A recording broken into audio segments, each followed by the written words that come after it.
Hey Peyton, nice to see you again on this beautiful day. This time with a quote by Rumi again, where he said, "Your task is not to seek for love, but merely to seek and find all the barriers within yourself that you have built against it." So please share your ideas or thoughts on that one. It is deeply touching. What do you think about it? Yeah, it's a wonderful quote, and it resonates with me on many levels, honestly. This seems to apply to our love of our life, our love of our existence, our love of ourself, our love of our friends and our family, and obviously romantic love as well. And it's pointing to what, in my opinion, is kind of a important thing to understand about love, which is that this feeling, this nourishing emotion and energy is primarily a gift. This is not something that we fundamentally are creating, at least in its pure form. It's something that kind of emerges from the core of our being, from the energy of our conscious essence. If we can allow these active things that we tend to do that get in the way of this, which can be, for example, grasping and clinging. It can be comparing. It can be possessing. These things really can divide us from this open and vulnerable feeling of open-heartedness and loving kindness toward other people. And it's something that when we kind of get out of the way and accept this gift, that it can emerge on its own. This feeling and the nourishment of the positive energy and the restoration that we can experience from this can emerge on its own. And in fact, it must, that in my opinion and experience, the true form of this, the pure, open, non-grasping, connected, unified, non-possessive, non-jealous, non sort of demanding, selfless love. This is not something that we can create for ourselves. This is a gift that we can accept. This is a something that we can allow to arise within ourselves toward whatever this object of our love is, be it even our existence itself. What do you think about the barriers that we bring up? What seem to be the core aspects of the ways that we get in the way of our own desire for love within? Man, that's a deep topic, and you hinted towards that the love we want to let arise as a gift from within ourselves already exists within ourselves. It's this big sun that is shining within ourselves from the inside out. But we sometimes don't let it shine through. We erect it like barriers so that the light of the sun from the inside comes not out, does not come out. And now we have to seek the barriers. And you already mentioned that what does not good feel in relationships is like being judged or being envied or being envious of someone. This, for example, is a big barrier, or the feeling of, I had an unfair treatment, so I'll disrupt the relationship because it's not serving my ego needs for fair treatment. But what actually love is not the possessiveness. Oh, you are now my wife. I own you. That's not love. That's structure. That's some kind of, I don't know what it's called, like maybe patriarchy or whatever. But what love is like, you can describe it with the sun. The sun shines on everybody, on everyone, and does not judge whether the sun shares her light with a thief or with a beggar or with a murderer. The sun also shines on everybody equally. Or a rosebud smells beautifully and shares her smell with everyone, and undistinguishing, non-judgmental, non-attached, and not resisting. It is not forced. You cannot force it. And this is love for me, as I would describe it, um, as a gift, like you said. And what do you think about these factors of love? And what Yeah, kind of, yeah? you pointed out one that I'd admitted that I think is one of the most common barriers in this that cuts us off from this love, which is judging, judging ourselves, judging others, judging our partner, wanting them to be some way other than how they are, having this ulterior motive of fundamentally wanting to control or change this person or this aspect of our existence or even ourselves. Self judgment absolutely is one of the most potent things that cuts us off from loving ourselves, from loving our true nature, from accepting ourselves, and from harmoniously coexisting with this being in our own life and as well as with other people and those around us. And another one is lust too. This lust is different than romantic love because it has this nature of being ulterior. It causes us to want to crave this thing so bad that we would manipulate this person or be less than authentic in order to have some means to an end, something that we want from this person. And this can be this is an emotion that many traditions have, or this is a habit, judging and lust that many traditions have warned us against for a reason. It's that they're really tempting. They're really natural. We absorb these from all around us. We will hear it. We'll see others with these mindsets because they are addictive and they are tempting and they are a way that our ego identity tries to entrench and solidify itself. And ultimately, this ego identity, this web of thoughts, this web of me being over here, wanting something from this object over here. And this object is an important word in this because in all of these emotions, if we're clinging to somebody, if we're jealous of somebody, if we are attached to somebody, if we are lustful of somebody, if we are judging somebody, all of these things cause us to be over here as the subject, looking at an object over there, seeing somebody as a means to an end of our own emotional gratification in one form or another. And this can also be in the sense of I will only feel good about myself if this person does XYZ, if this person makes me feel like XYZ. This neediness causes us to be ulterior and manipulative, even if we're not completely conscious of what we're doing it. They are drivers of unconscious and ultimately divisive behavior. Divisive in the sense that we feel cut off from this person. We feel like we are trying and efforting and grabbing and pushing and pulling because fundamentally we don't feel this open, effortless, undivided unity between us and our life, between us and ourselves, between us and this romantic partner, between us and our friends, our family, etc.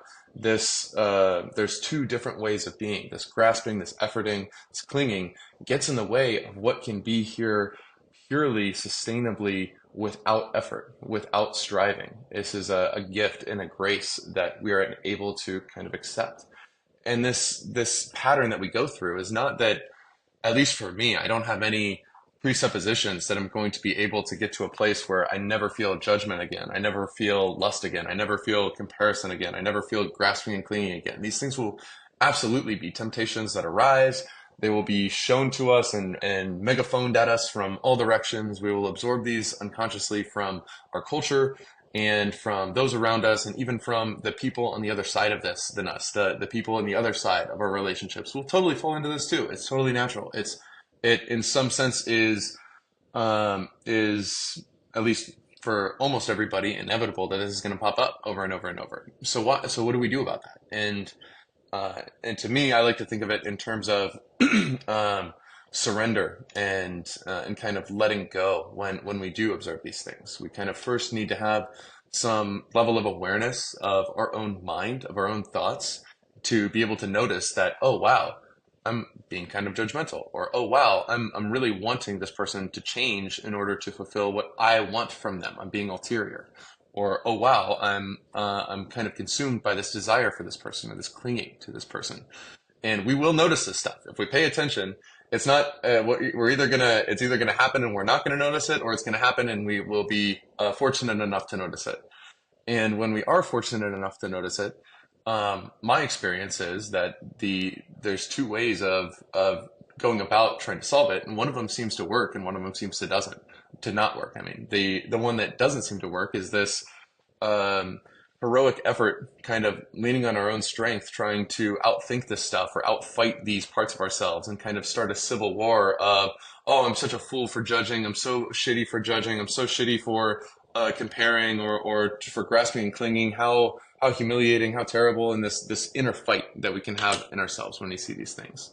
But the other that I think is is more powerful, and ultimately the fighting, the self fight, the judgment, etc. A lot of those responses, unfortunately, are counterproductive in my experience. When we fight against ourselves, when we try to force ourselves to be a different way, when we try to judge ourselves into being a different way, when we try to beat ourselves up about it, these things ultimately can entrench these and fixate us on these things. When we feel like we're just fighting against ourselves, it tends to be the situation of what you resist persists, so to speak, with a lot of these habit patterns.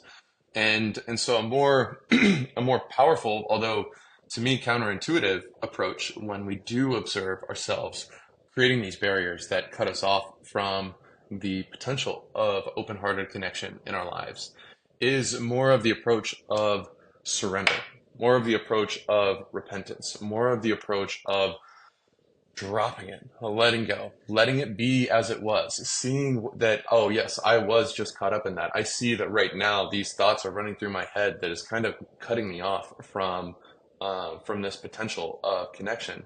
And I'm not going to judge it. I'm not going to fight it. I'm going to just accept that this is what my mind is doing. This is what is arising right now. This is a part of being a human in a human life.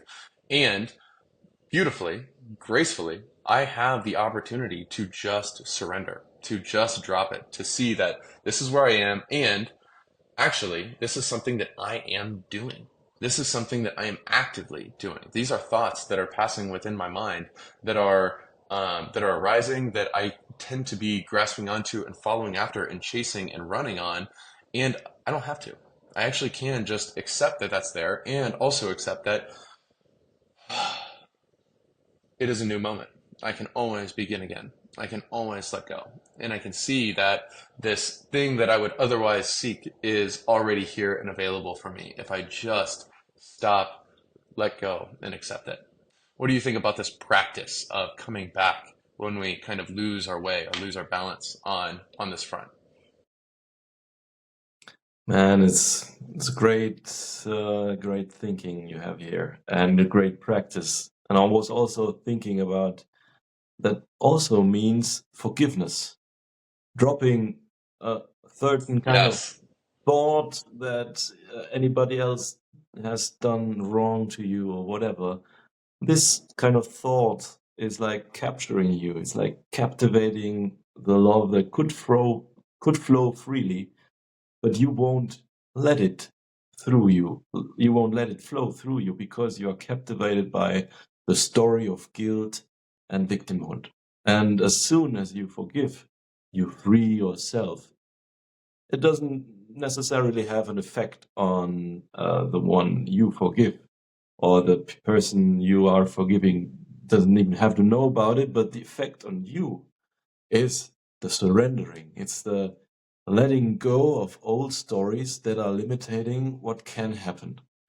And these limitations, this is kind of a barrier towards love as well. And if you drop it, then you dropped another barrier so the flow of love can go freely through you. And yeah, let's say anybody maybe cheated on you, whatever. But the relationship has been great. But maybe the situation has been like disturbing, whatever may have led to this moment. You have the option of, okay, you now chew on this kind of wrongdoing that came upon you, You can like curse everything or that has to do with the person who cheated on you, or you can just say, okay, what value is in this relationship still? What stories do we share together and have lived through, and how did we encourage each other and build ourselves up and each other? And is it worth continuing with it? And now you can say, okay, I go against the resistance and totally surrender, and just whatever happened, let it happen and forgive. And after the forgiveness, it's you who is free. It's you who can now enjoy a different kind of experiencing the other person again, and loving the other person from deeper core that is not blocked from from the story of guilt and shame. What do you think about that? Yeah, it's a great point. And even though it most of the time is probably unskillful to remain with somebody who has deeply betrayed our trust, it is still true that in the aftermath of these things, even if this individual has betrayed us due to causes and conditions, due to them having a mind that they didn't choose, due to them having nature and nurture that they ultimately are not upstream of, that they are kind of this wave that is flowing through, and they didn't choose who they are. They didn't choose these things, and they are probably by the act of betraying and the corresponding conditions of the mind that go with it, they're probably deep in suffering themselves. And so there's no hate that we must feel toward this person. But the truth is that even if we end this thing, it is even if we are not currently with them anymore, it is absolutely essential for us to forgive them in order to free ourselves. The um the in my experience or whatever, I've had some really painful, bad, toxic relationships when I was younger, and once those things came and went, they were truly out of my life. I never spoke to them. I never really spoke to either of them again. And the um the thing though was, even if I wasn't interacting with them for a long time, I was holding on to this hot coal of anger and distrust and this frustration and this feeling of being I guess a victim of these relationships or situations, even if I didn't use that word. And this holding on to this fundamental kind of aversion and resistance and fear and mistrust is what prevented me from opening myself to the women that came along for years after these situations that were sincere, that I had nothing to fear of. I was holding on to this situation of these couple of relationships and not being because I was so guarded and so defensive and so fearful or so averse to repeating these mistakes, I tacitly assumed that this is what love is. This is what relationships are like. It's a zero sum tug of war where you got to look out for yourself, or you're gonna end up in a world of pain because somebody's gonna try to take advantage of it, or take advantage of you, or whatever, or try to manipulate you, or try to control you, or whatever. This defensiveness, this guardedness, this learned, this sort of accumulation of a false learning that this is just what love or relationships is like. This is what I caused me to, yes, I successfully defended myself for a long time. Yes, I was in control of these situations for a long time. Yes, it was impossible for somebody to do this to me again because I had such barriers and such guardedness and such um, almost protected, guarded heart or invulnerability, and I was in control of my emotions. I didn't fully open myself or let these people in or whatever. It works as a defense mechanism, but it actually is that barrier that I was just continually reconstructing in front of myself that cut me off from a potential for an open-hearted, vulnerable connection with people that ultimately were sincere, like people that ultimately we're not harmful, toxic individuals, and that I think is something that a lot of us have in our journey. Everybody's had, or most people have had, really shitty relationships at some point where they experienced a lot of pain and where they experienced a lot of intense negative emotions or whatever. This happens, and ultimately, if we hold on to these forever, if we are just perpetually locked in a defense mechanism or a complex of defense mechanisms, we will be doing this to ourselves. We are doing something actively, persistently, over a long period of time out of a fear based system that will cut us off and prevent us from experiencing the potential of love. And that's a project that I certainly still am on in many ways. I certainly still am understanding myself better and learning and investigating when I'm getting guarded around this or that, or when I'm not being sincere, when I'm not being completely open, completely vulnerable, completely authentic.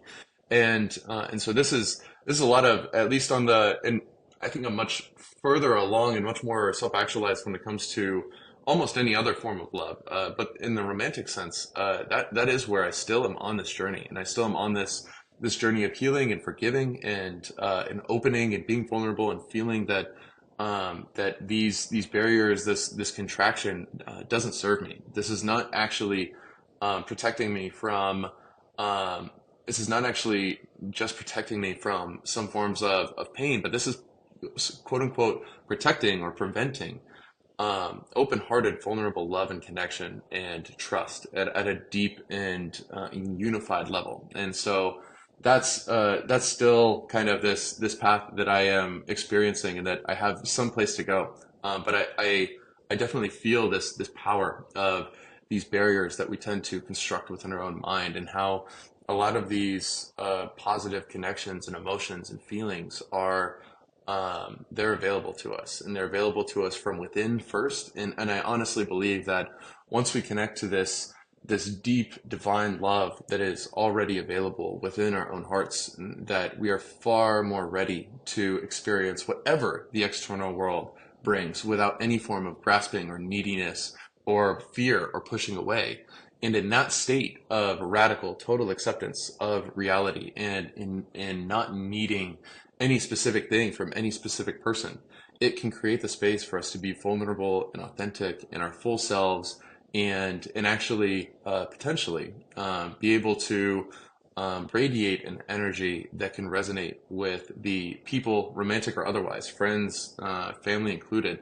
This energy that can truly be the a basis for an authentic, open, and non-persona protected kind of connection with others. What do you think about these things? This authenticity that can come from an unguarded openness. Yeah, it's true that you only can live a full life when you live with an open heart. It means like opening yourself up, making yourself vulnerable in relationship with other people. Um, and also, it's true that much of the trauma happens when people showed themselves vulnerable to other people, and they misused it, they abused the vulnerability. And therefore, this kind of precaution mechanism imprints itself on the minds of people as kind of smaller micro or macro traumata. It's just the reference experience which has been so impactful that from now on your life is influenced by that experience. And so it's also true that much of the autobiography you will talk about yourself in your own head is from your philosophy stems from the autobiography you have in your head, from the experiences you had. And that if you had a relationship which was very, very painful, for example, in some instances, then it's the natural reaction of a self-defense mechanism, of a self-preservation mechanism, even to close up, to close down your heart and don't let anybody come close to it because it hurts. It hurts so much. And this is also a challenge, a real challenge to shift your mindset from then feeling as a victim, which is feeling as a victim only leads to like a bad outcomes. You Hmm. Yeah. nothing good comes from it. Um, so you have to recognize and own your personal power and try to really approach the challenge of shifting your mindset towards what can I do about that in that situation. Okay, and then the line comes to mind from the song, and a heart that is broken is a heart that is open. So just stay open and try to let everything flow through you. Try to increase and train your negative capabilities of holding yourself firm in a storm.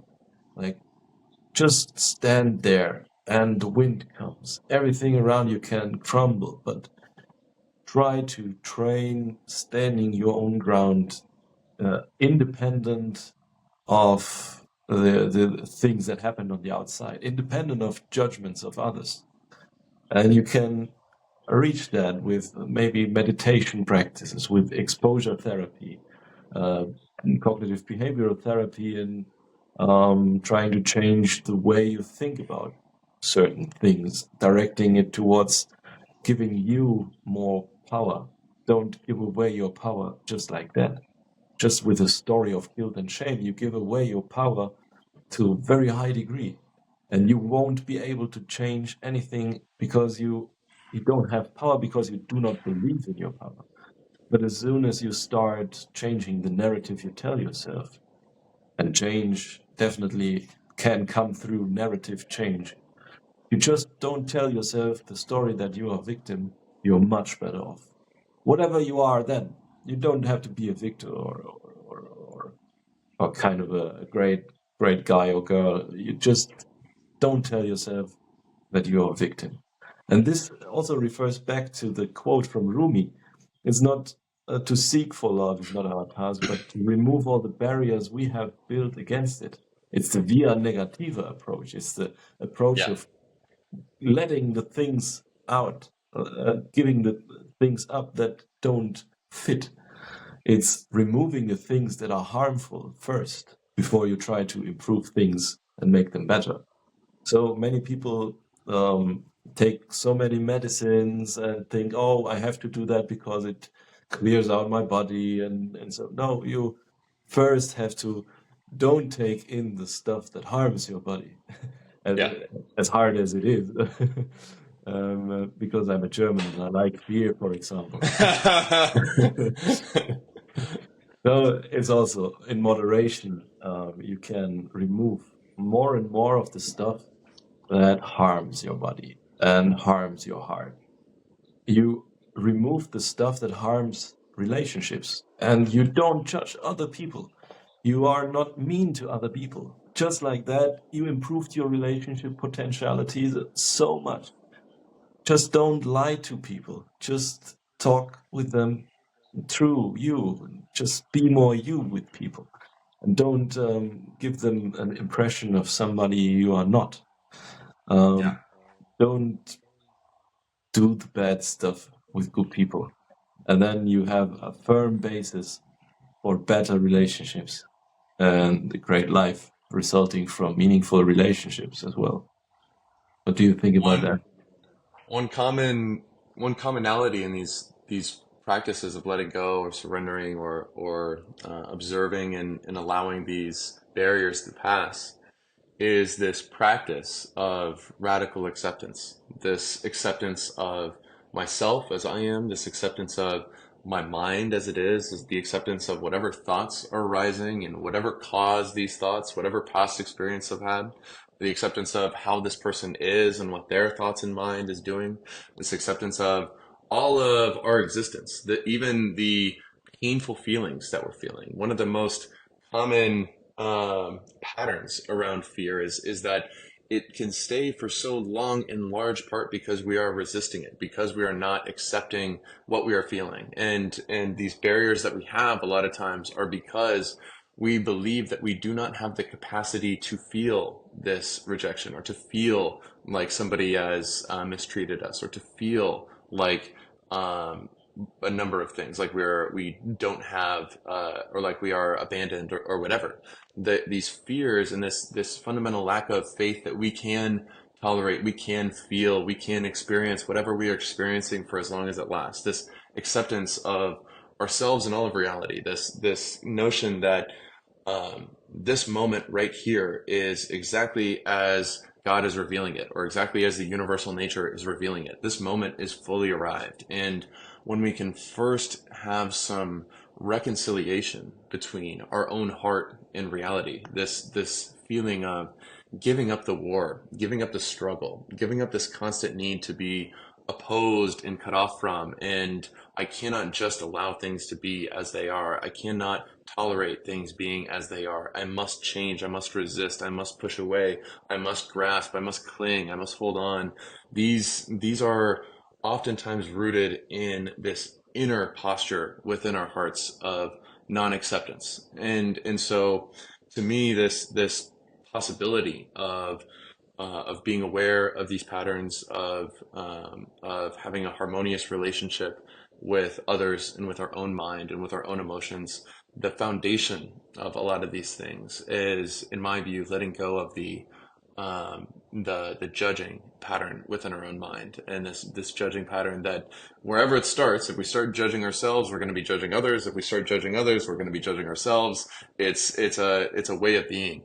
And the alternative, this acceptance, is on some level, our egos believe that this is a route to um, complacency, entropy, deterioration, and losing everything, or getting everything that we don't want, or whatever. There's this subtle, this implied danger of, oh, I can't accept. What could happen? What will happen if I'm not constantly on guard against all of the universe? But that acceptance is its own form of faith, its own form of, I can trust that the universe is exactly as it is, that my life is exactly as it is, that I can feel whatever I'm feeling right now, that I can feel whatever I might feel about whatever could come from this situation, and so that I can be at peace in letting whatever happens flow, whatever happens play out. I don't have to control this other person's emotions. I don't have to control what this other person will say or do. I don't have to control anything. In fact, I can just allow, I can just flow, I can just be in harmony with reality. That acceptance is, in my view, kind of the foundation of what it means to be able to allow these barriers to fall away when we notice them.